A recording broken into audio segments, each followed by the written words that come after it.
Шри-Ланка – это одно из азиатских островных государств, где всегда рады туристам и путешественникам. Тропический теплый климат, близость океана, мягкие песчаные пляжи, обилие ярких и цветущих растений, древние памятники и старинные дворцовые комплексы коренных народов. Но Шри-Ланка – это не только люди, которые славятся своим радушием и гостеприимством, а также звери, обитающие там на каждом углу. Фауна страны очень богата, и там можно увидеть медведей, диких кабанов, обезьян, леопардов, оленей, буйволов и, конечно, слонов. Многие люди едут на Шри-Ланку только ради того, чтобы вживую познакомиться с этими великанами животного мира.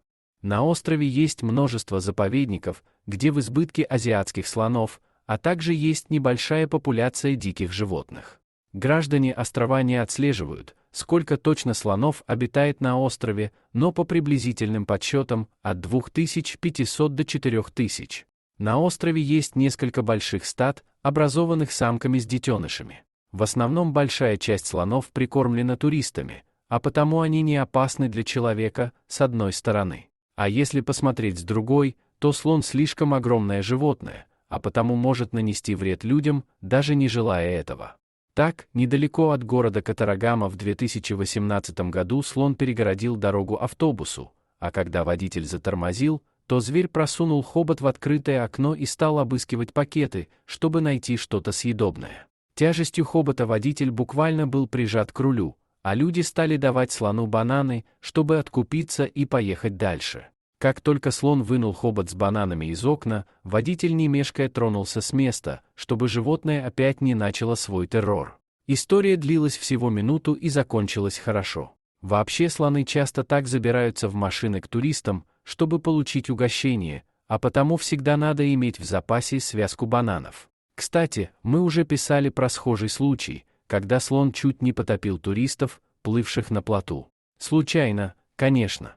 В среднем слоны живут 60 лет и лишь в редких случаях до 80. Их врагами на острове являются только люди. До 1815 года численность этих животных на острове превышала 30 тысяч, но после на Шри-Ланке поселились британские колонизаторы, которые стали истреблять животных ради трофеев и ценной кости. Лишь в 1960-х, когда численность этих удивительных животных была ничтожно мала, власти острова открыли свой первый заповедник. Сейчас на Шри-Ланке несколько слоновьих питомников, а за убийство зверя положено пожизненное заключение. А случалось ли вам видеть слонов? Спасибо за просмотр. Подписывайтесь на канал, где вы найдете еще много интересного. А также ставьте лайки и пишите комментарии, что думаете насчет этой истории.